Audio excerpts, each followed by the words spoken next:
Today we are going to study the topic pharyngeal arch. Although I have already uploaded the PPT, now I am going to show the video of this topic. So the first picture you are seeing here, we are seeing the embryo having the two bulges, the main bulges. The upper one bulge, it is due to the developing brain, and the another one is bulging is due to the pericardium. So between the two bulging, that is the upper and between, we have the stomatodium. So stomatodium is our future mouth, which is separated from the foregut by the buccopharyngeal membrane, which later on break down and the mouth opens into the exterior. So here in this picture you don't see any neck. तो यहाँ पे brain है, यहाँ head है, यहाँ पे thorax है और स्टेमेटोडियम है, नेक कहीं पे नहीं है. तो नेक कैसे बनती है? तो नेक बनती है due to mainly partly by the descent of the thorax, or we can say the descent of the heart, and mainly by the formation of the, this is another picture you can see here, thickening.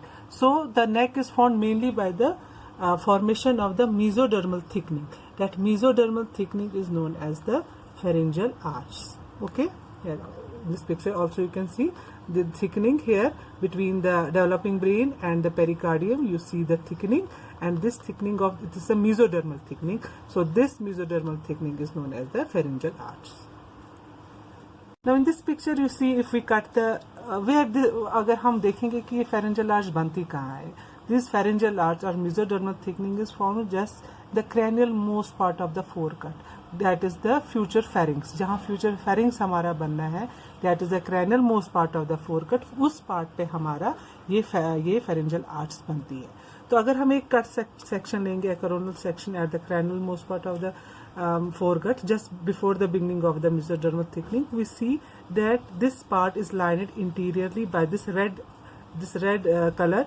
It is endoderm. So endoderm is inside, and this blue color, that is the ectoderm. So outside we have ectoderm, inside we have endoderm, and between the two we have the mesoderm. So ये जो mesoderm है between the ectoderm and mesoderm, that give rise to the thickening. वो क्या बनती है? That give rise to cylindrical bars जैसे बनती है.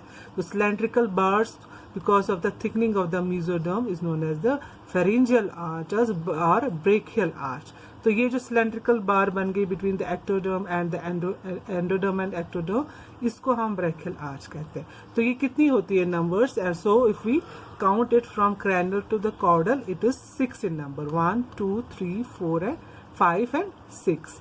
तो these are 6 in number.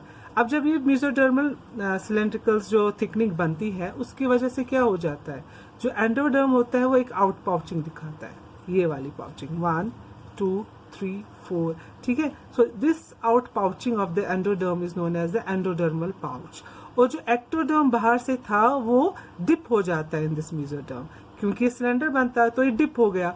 तो dipping of this ectoderm is known as ectodermal cleft. तो जैसे एंडोडर्मल पाउच है वैसे हमारा एक्टोडर्मल क्लेफ्ट है. तो हमारे पास अब ये पिक्चर जो है, इसमें हमें क्या है, एक तो ये मेसोडर्मल थिकनिंग है in the form of cylindrical bar, जिसको हम कहते हैं pharyngeal arch or pharyngeal or brachial arch, and we have ectodermal cleft, that is the dipping of the ectoderm, and we have outpouching of the endoderm, that is known as the endodermal pouch. अब क्या हो जाता है, ये arch कैसे बनता है? As the name suggest, it is an R shaped. जो इसका होता है, जो आर्च होता है इस साइड का, the opposite side approach towards each other in the midline. So they approach towards each other and join in the midline and form an arch-like structure that is known as pharyngeal arch or brachial arch. तो क्या होता है? Numbering हमने बताई मैंने आपको, they are 6 in form. But what happens? The fifth one disappears soon after its formation. So we are left with only 5. That is 1, 2, 3, 4 and 6. So total number are 5 because the fifth one disappears. So we name them, each pharyngeal arch has its name. We usually name the first one arch is known as the mandibular arch, and the second one is known as the hyoid arch. Third, fourth and sixth doesn't have any special name.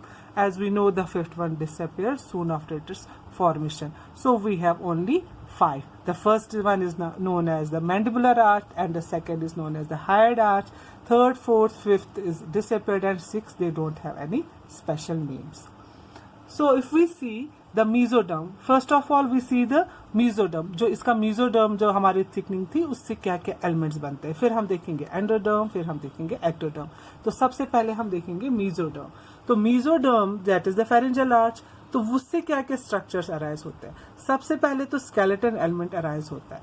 So each arch have the mesoderm of the each arch give rise the skeleton element, it gives rise to the striated muscle, it gives rise to the artery, and it gives rise to the nerve. So each arch have its own skeleton element, own muscle, own nerve, and own blood supply.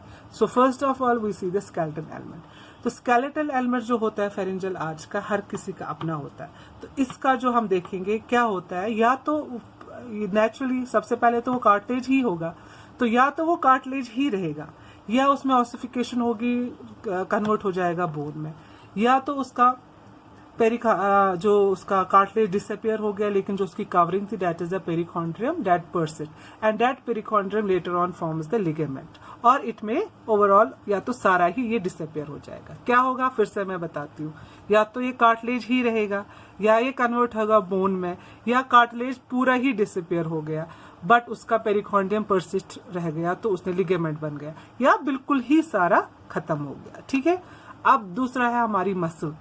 तो muscle क्या होती है, muscle जो भी अपनी pharyngeal arch की होती है उसकी अपनी ही नर्व सप्लाई होती है उसी आर्च की।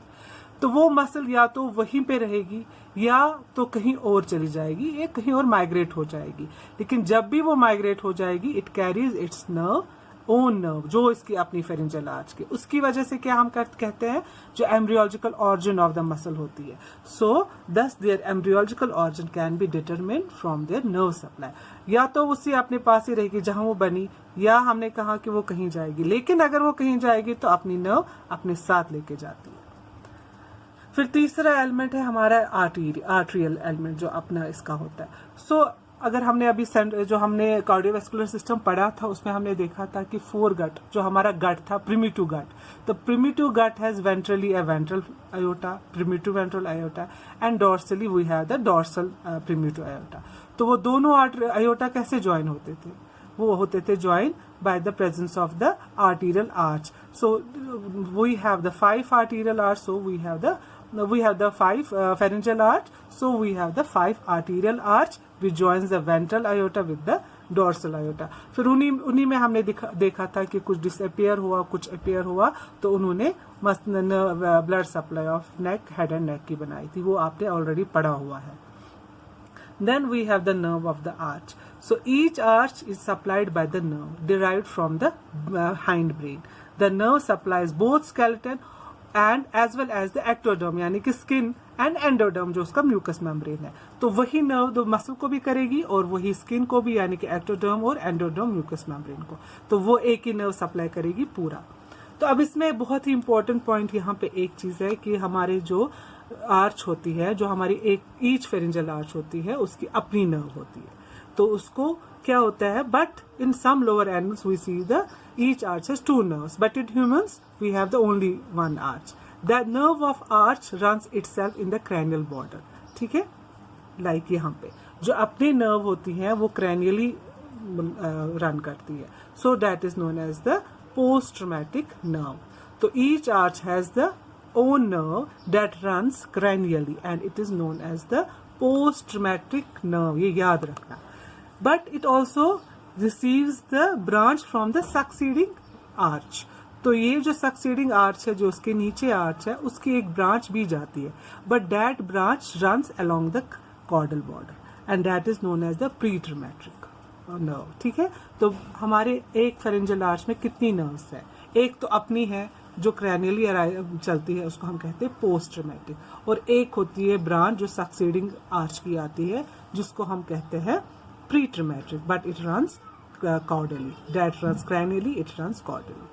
ठीक है, तो हमारे हर एक आर्च की जितने भी हमारे 5 आर्चेस है उसमें हमें एक अपनी है और एक ब्रांच है। जो अपनी है उसको हम पोस्ट ट्रॉमेटिक कहेंगे, जो ब्रांच है हम उसको प्री ट्रॉमेटिक कहेंगे।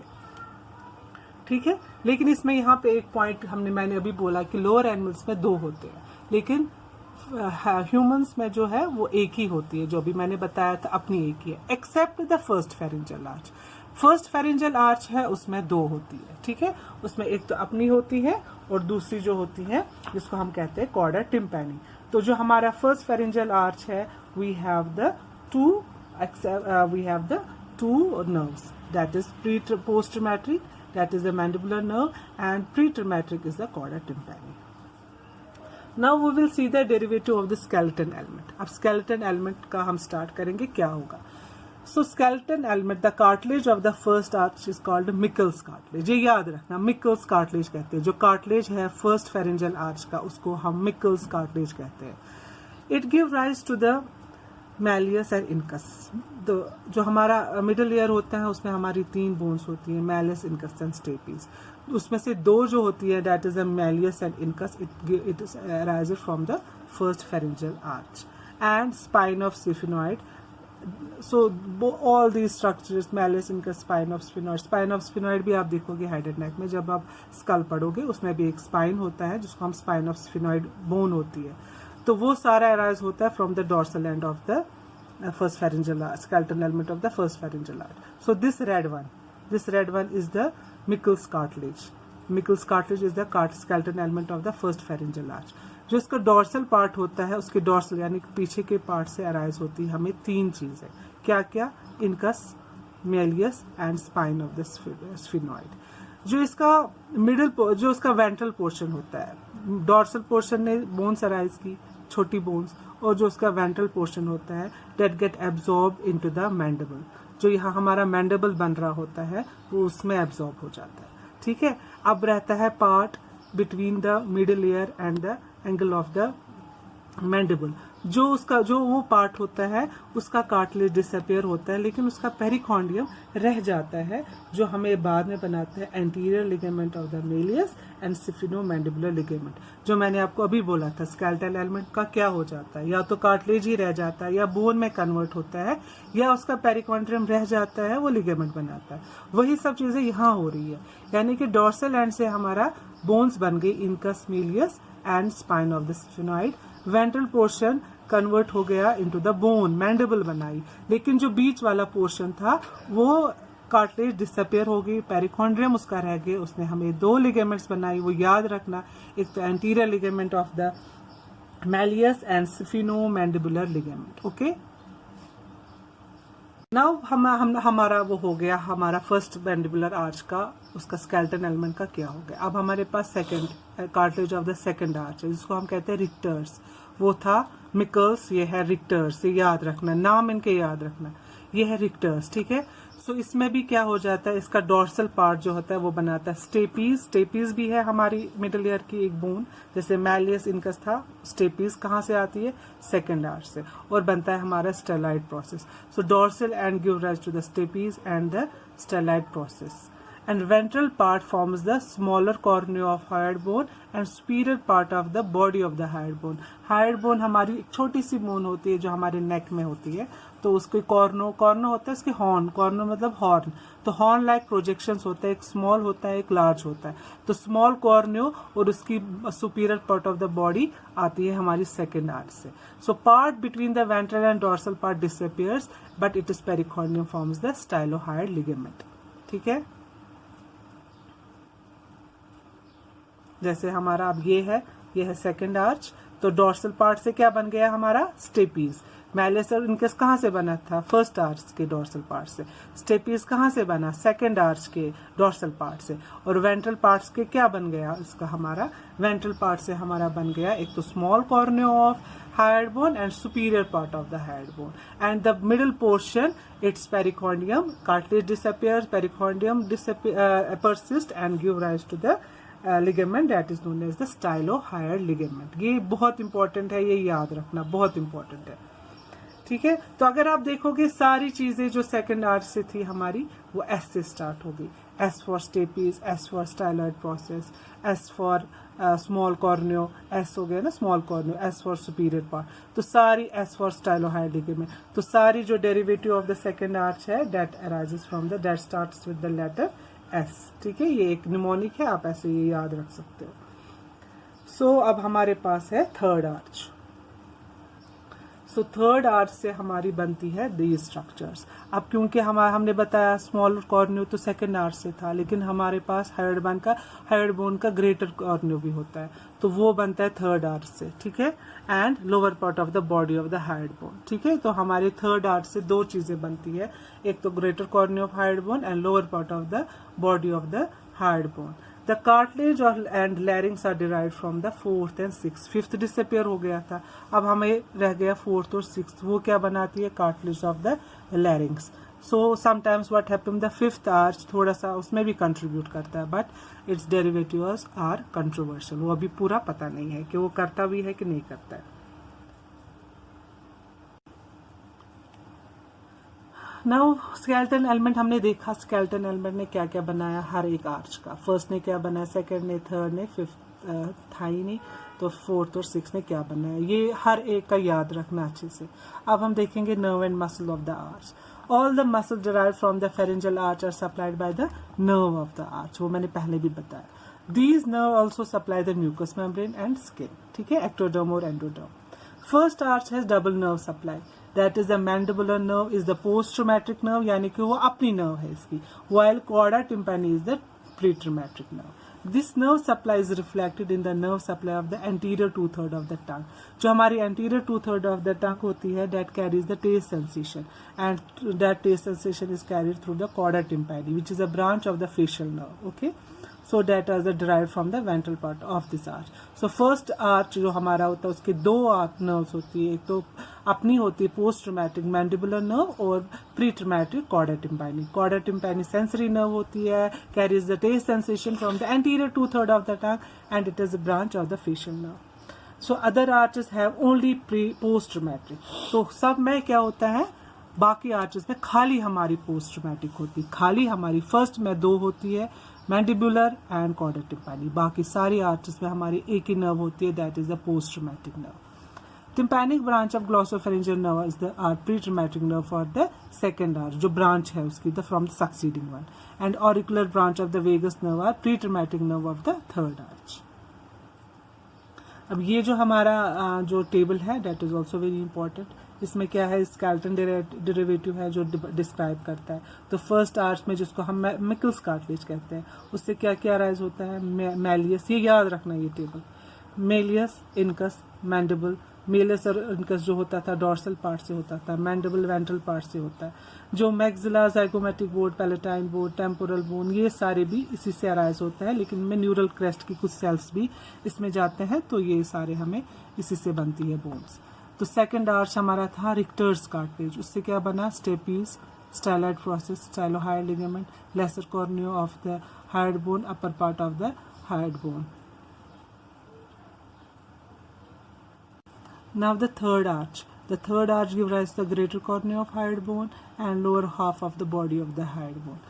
Fourth and sixth arch together forms the cartilage of the larynx, that is the thyroid cartilage, cricoid cartilage, corniculate, cuneiform, arytenoid, thyroid ligament, epiglottis. Okay. So these are the skeleton element from the each pharyngeal arch. ये table आप याद रखोगे, हर एक arch से कौन कौन सा skeleton element बनता है, that is very important. Especially this malleus, incus, mandible, stapes, styloid process, ये बहुत important है। Now we will see mesoderm का हमने देखा क्या हुआ, skeleton element, nerve, artery, वो आपने सब पता है। अब हमें देखना है जो हमारा ectodermal cleft था, वो आपको बताया मैंने वो कैसे बनता है। तो हर एक ectodermal cleft का क्या हो जाता है। After the formation of the pharyngeal arch, the region of the neck is marked outside by a series of grooves that is known as the ectodermal cleft. The dorsal part of the first cleft persists between the first and second arch and develops into the epithelial lining of the external acoustic and cuticular layer of the tympanic membrane. यानी कि जो हमारा आप first ectodermal cleft है उसका जो ventral part होता है वो डिसअपियर हो जाता है, बट डॉर्सल पार्ट परसिस्ट, और वो क्या बनाता है, the dorsal part of the first ectodermal cleft form the epithelial lining of the external acoustic meatus, यानी कि जो हमारा कान होता है ना, पिन्ना, तो पिन्ना के साथ हमारा एक जो कैनाल होती है that leads into the middle, that is known as the external acoustic meatus. And tympanic membrane, tympanic membrane के 3 लेयर्स होते हैं। आउटर लेयर जो बाहर की तरफ होता है वो एक्टोडर्म होता है, यानी कि स्किन कवरिंग होती है उसकी। मिडल जो होता है वो मेसोडर्म होता है, अंदर जो होता है endoderm. So outer most covering of the tympanic membrane is also derived from the ectodermal cleft along with the external acoustic meatus। अब जो पिन्ना ऑफ द ईयर है वो कैसे बनता है, that is found from the series of swelling. तो वो swelling छोटे छोटे गोले गोले से बनते हैं, हिल लॉक्स जिनको हम कहते हैं, around the first and second arch. Ventral part of this gets obliterated, इसका वेंट्रल पार्ट भी ओब्लिटरेट हो जाता है। लेकिन डॉर्सल पार्ट क्या बनता है, फर्स्ट और सेकंड इकट्ठे मिला के छोटे छोटे वो स्वेलिंग्स बनाते हैं। वो जो मिलते हैं सो स्वेलिंग्स इकट्ठे बनाते हैं pinna of the year. Okay, then the ectodermal derivative of the first arch include the skin over the upper and lower jaw and tragus of the ear, lips। ये सारी चीजें जो है ये कौन बनाता है, ectodermal derivative of the first arch। ठीक है, so we have the another one is the epibrachial plaque cord, a specialized thickening region of the surface ectoderm। जब मैंने आपको पिछली बार फेस का डेवलपमेंट बताया था, मैंने आपको बताया था वहां पे हमें थिकनिंग होती है जिससे हमें नेजल प्लैक कॉर्ड और लेंस प्लैक कॉर्ड बनते हैं। तो वही थिकनिंग जो है वो थिकनिंग भी होती है due to this that is the ectodermal cleft. The cells of this placode cords invaginates to contribute the formation of sensory ganglia of cranial nerves, 5th cell, 9th and 10th। Now we will see the second arch। First arch का ectodermal cleft का आपको समझ आया क्या हुआ। एक तो उसने बनाई epithelial lining of the external acoustic meatus and cuticle layer of the tympanic membrane. और क्या बनाया था उसने, pinna of the year, but अकेले नहीं बनाया था, सेकंड आर्च को मिलके बनाया था। तो फर्स्ट और सेकंड ने पिन्ना ऑफ द ईयर बनाया। ठीक है, और क्या बनाया था हमारा, हमारे लिप्स बनाए थे, ट्रैगस बनाई थी उसने, और डेंटल लैमिना बनाया था। ठीक है, वो सारी चीजें उसने बनाई थी। अब हमारे पास सेकंड आर्च क्लेफ्ट है जो एक्टोडर्मल क्लेफ्ट है, उसका क्या हो जाता है, उसका ये पिक्चर आप देखो,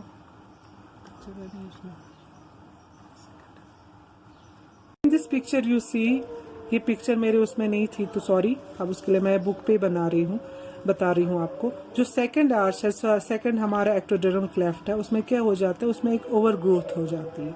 that over growth goes downward and covers the rest of the ectodermal cleft. और जब वो नीचे चला जाता है तो वहां क्या हो जाता है, वो उसके साथ ज्वाइन करता है from the rest of the succeed, it overgrows and overhangs and go and so क्या होता है, subsequently this lower end जो इसका ग्रोथ का होता है, ये ग्रोथ होगी from the second ectodermal cleft और ये नीचे जाके ओवरलाई करता है second arch, rest of the जो हमारे जो एक्टोडर्मल क्लेफ्ट था, और जाके नीचे चला जाता है और ज्वाइन करता है with the rest of the ectodermal this layer. और जो इनके उसकी वजह से क्या हो जाता है, जो इसको हम कहते हैं the space between the overhang and between the, ये ओवरहैंगिंग की वजह से और स्पेस जो इनके बीच में रह गई, ये वाली स्पेस, इसको हम कहते हैं द। फिर जब नीचे जाके ये जब ज्वाइन करता है इसके साथ, फ्यूज हो जाता है with the rest of the tissue that is caudal to the arch that is known as the epicardial ridge. तो ये फिर जिसकी वजह से ये स्मूथनिंग, जो नेक हमारी होती है उसमें रिज तो हमें दिखती नहीं है ना जब आगे जाके, तो वो स्मूथ होती है ना हमारी नेक। तो स्मूथनेस किसकी वजह से आती है, वो स्मूथनेस इस वजह से आती है कि जो ओवरहैंग आ गया हमारा सेकंड एक्टोडर्मल क्लेफ्ट जो नीचे चला गया और वो ज्वाइन किया, तो जो इसकी वजह से ये बाकी एक्टोडर्मल क्लेफ्ट थे वो छुप गए इस ओवरग्रोथ की वजह से, जिसकी वजह से हमारी नेक स्मूथ हो गई। तो कैविटी ऑफ दिस, जो हमारी अभी कैविटी रह गई ये फिर ओब्लिटरेट हो जाती है। तो इस जो सर्वाइकल साइनस जिसको हम कहते हैं, तो ये ओब्लिटरेट हो जाती है। अगर ये परसिस्ट रह जाती है, कभी कभी क्या होता है, ये सर्वाइकल साइनस की जो कैविटी है परसिस्ट रह जाती है, तो उसकी वजह से क्या एक नेक में स्वेलिंग होती है that lies along the anterior border of the sternocleidomastoid. That cervical sinus, the persistence of the cervical sinus is sometimes that is known as then brachial sinus। या तो ये पूरी कैविटी रह गई या इसका फिस्टुला रह जाता है, तो that is one of the anomaly, usually वो ओब्लिटरेट हो जाती। तो आपको यहाँ समझ आ गया क्या हो गया, ये क्या था हमारा, फिर से मैं बताऊंगी, जो हमारा सेकंड एक्टोडर्मल क्लेफ्ट हो गया उसने ओवर ग्रोथ किया, जो ओवर ग्रोथ हो गया that Hanks over Hanks the rest of the arch, और नीचे जाके फ्यूज हो गया। तो जो कैविटी रह गई पहले जो इनके बीच में रह गई that is known as cervical sinus, वो लेटर ऑन ऑब्लिटरेट हो गई, और इस ओवरहैंगिंग की वजह से क्या हो गया, जो हमारी नेक स्मूथ हो गई। अब ये इंपॉर्टेंट है, ये याद रखना। तो फर्स्ट आर्च का जो नर्व होती है that is the maxillary nerve, that is the sensory nerve, and mandibular है वो मोटर एंड सेंसरी बोथ है, and branches of the trigeminal nerve. तो हर एक जो आर्च का याद रखना, नर्व कौन सी है, आर्टरी कौन सी है, मसल कौन सी है, that is very important. So nerve of the first arch is maxillary nerve, that is sensory nerve, and mandibular nerve, that is वो mixed. Artery of the arch is maxillary artery, and muscle of the arch is masseter temporalis, medial pterygoid, lateral pterygoid, mylohyoid, anterior belly of digastric, tensor tympani and tensor palate. ये muscle जो सारी होगी इनकी यही nerve supply होगी, तो उसकी वजह से हम बोल सकते हैं that is the nerve of the first arch, that is the muscles of the first arch. So ये आप सारी मसल्स पढ़ोगे हेड एंड नेक पे।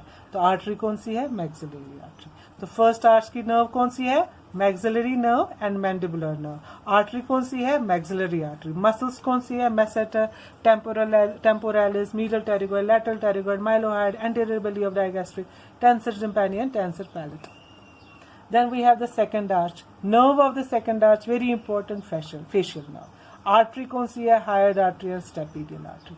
Muscles कौन सी है, stapedial, stylohyoid, posterior belly of digastric, epicranius, orbicularis oculi, orbicularis oris, zygomaticus, buccinator, nasal muscle, platysma, levator labis superioris, inferioris, levator angularis, auricularis muscle. So this is the second arch. Third arch we have the nerve, glossopharyngeal nerve. Artery we have common carotid artery and internal carotid artery. Muscle we have stylopharyngeus. You have to remember all these structures by heart. Fourth arch, nerve कौन सी है, superior laryngeal branch of vagus nerve. Artery कौन सी है, arch of aorta, subclavian artery. Muscles कौन सी है, larynx की cricothyroid, muscle of pharynx, intrinsic muscle of the soft palate, except tensor palate.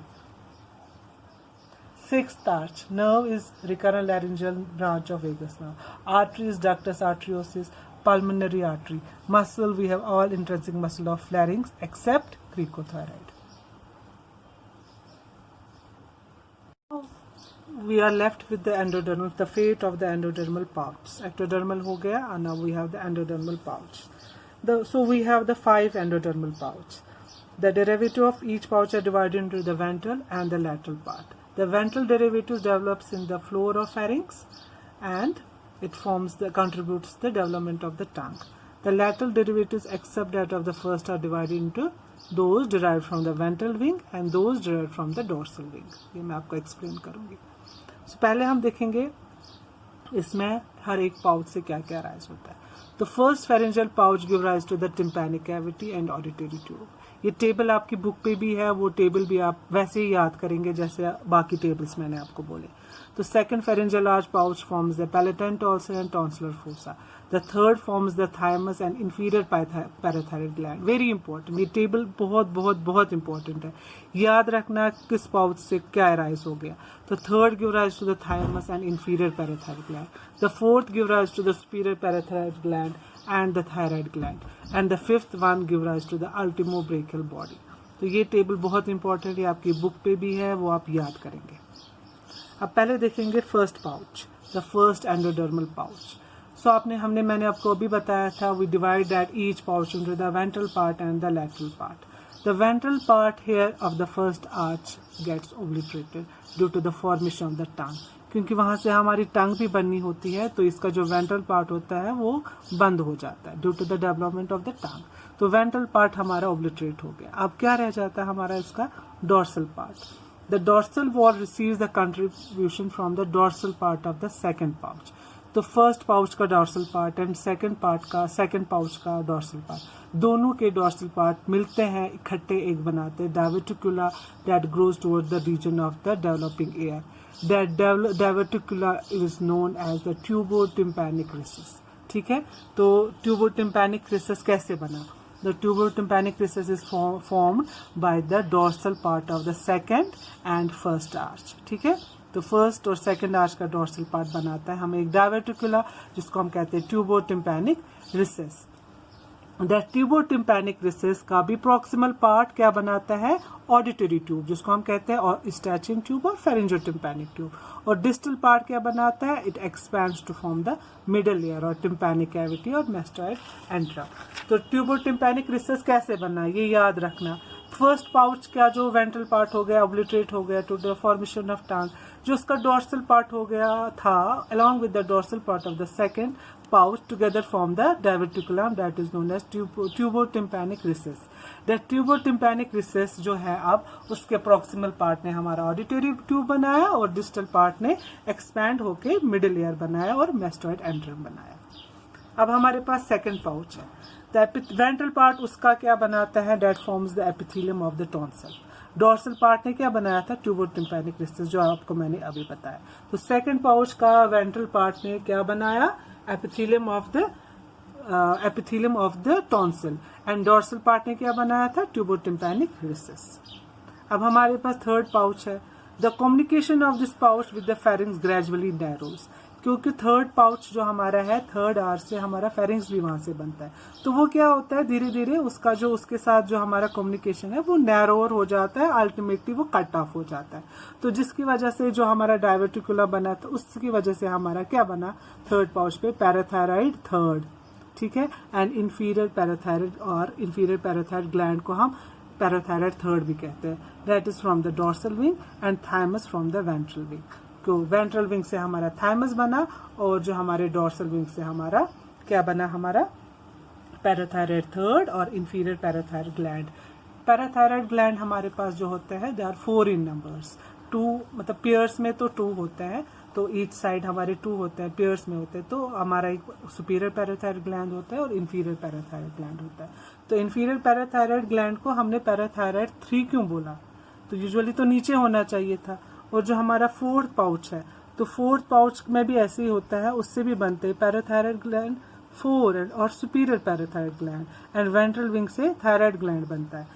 तो ऐसा क्यों हो गया, क्यों हमने बताया फोर्थ को, सुपीरियर को हमने फोर्थ क्यों बताया और इंफीरियर को हमने थर्ड क्यों बताया, ठीक है, वो मैं आप आगे बताऊंगी। तो ये याद रखना, थर्ड से हमारा पैराथायराइड थर्ड बनता है और थाइमस बनता है, फोर्थ से हमारा सुपीरियर पैराथायराइड ग्लैंड बनता है एंड थायराइड ग्लैंड बनता है।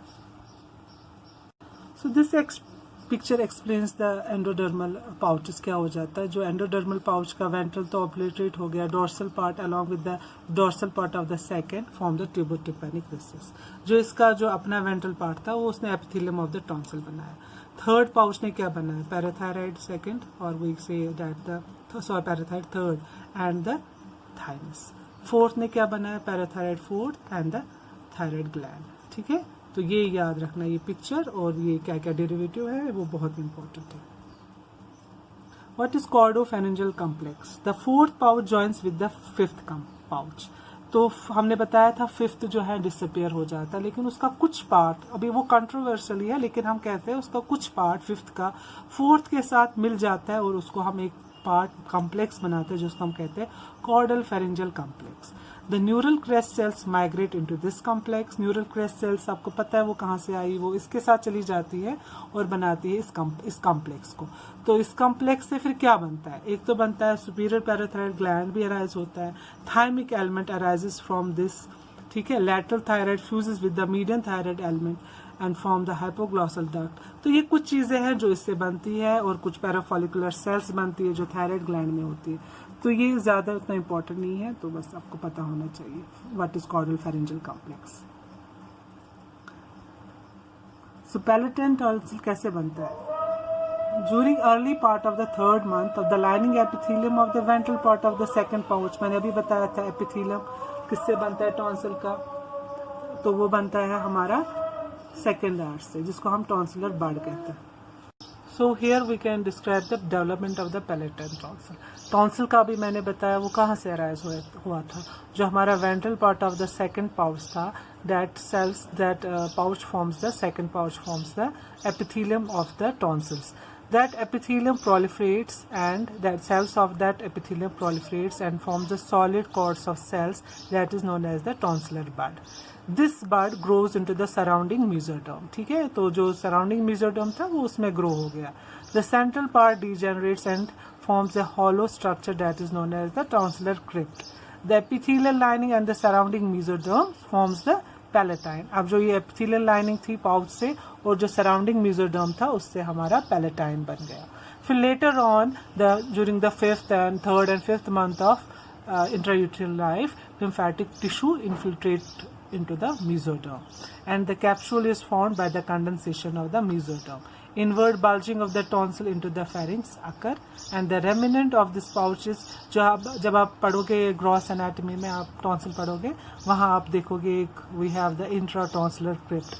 That intratonsillar crypt is the remnant of this pouch. Okay.